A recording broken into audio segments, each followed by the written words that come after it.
Hello and welcome to this session. In a previous video, we discussed how you can get financial statements data and other related data for your evaluation or financial statement analysis or relevant tasks for publicly listed companies from publicly available sources. Okay, we discussed that one. If you are interested, you can watch that video. In this video, we are going to discuss how you can get data, similar sort of data for companies that are not yet publicly listed but has filed for the IPO. So in particular, this week I valued Airbnb in my class, while Airbnb was not yet a publicly listed company. Since yesterday it started trading, but we valued it a few days ago in class, and many students are asking me where I got the financial statements data from Airbnb, because if you look up all those sources we discussed in the previous video for a company that is not yet publicly listed,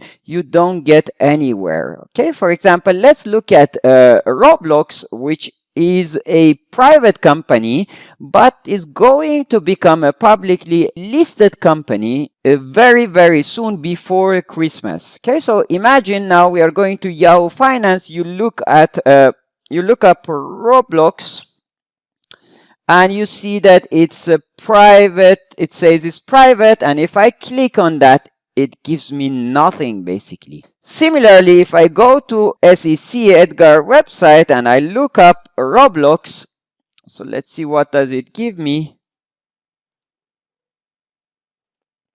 I go here, I look up a 10K filing that we discussed, that's the annual filings, or 10Q filings. Basically, we get nothing. Okay, so let's discuss now how we can get data on these companies from publicly available sources while still they are private, and try to value these companies or do any kind of financial statement analysis and so on. So the way to get these things, so all these companies, when they want to become publicly listed, they have to file for the IPO, and that filing in the US, it's called S1 filings. Okay, so if I go to Roblox, I'm not going to be looking for 10K or 10Q filings, but I am going to be looking for S1 filings. So these are S1 filings, and if I look for that, there I'm gonna have two hits. One is the first one is S1 and then S1/A. These are amendments to the first and original filings. Okay, so here I can either look up the original filing or the modified one. Of course, if there is a modified version that some stuff are added or so, you can always look at that one. It's always the best and most updated data. So here I look up this document, and again I go here and I see the companies filing for the IPO, and you see all basically the information that you may be looking for. Particularly, you can see if you want the financial statements, you go down a few pages usually, and you get to the table of contents, and there are all sorts of stuff here: use of proceeds, what they're gonna do with the money, the risk factors, information about the industry, and so on. So there's also the capitalization, dividend policy, dilutions, everything you can find here. And most importantly, if you're looking for financial statements, you can go to, for example, index to consolidated financial statements. And if you go there, you see all the balance sheet data and, well, income statements, other sort of information you may be looking at. Everything is here, statements of cash flows and so on.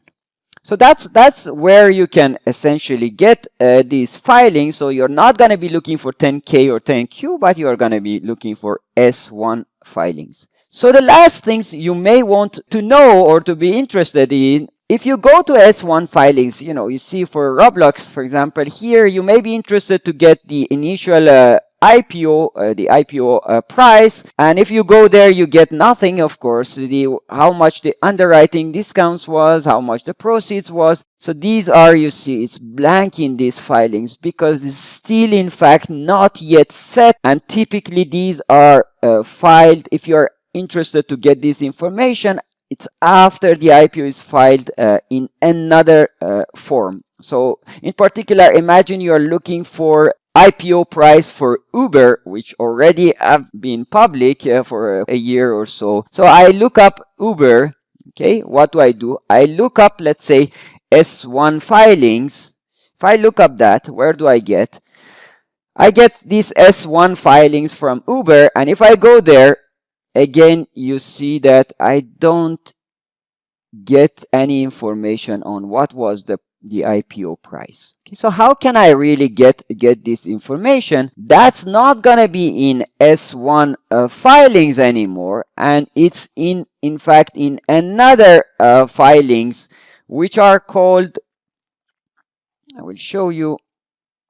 So if you go very early on after the S1 filings, okay, so quickly after, there's a file, there's file the number called 424B4, and that's what you will be finding all this information. I go to documents, and if I go here, I see exactly, how many shares were there and offered, and there's a description, what was the initial IPO price. So there we can see it. How much was the underwriting discounts and commissions out of that, and how much was the proceeds. All these things are given to me, and even if there was sort of green shoe options, all the details about the IPO is going to be here, including also, so this is the most sort of complete one, including all these consolidated financial statements and so on. You see again everything in here. So that's all you need to know for the IPO filings and the companies that are not yet listed, how you can get information, and you can afterwards process those to value the company if it's needed. Okay, thank you, and I hope this was useful for you.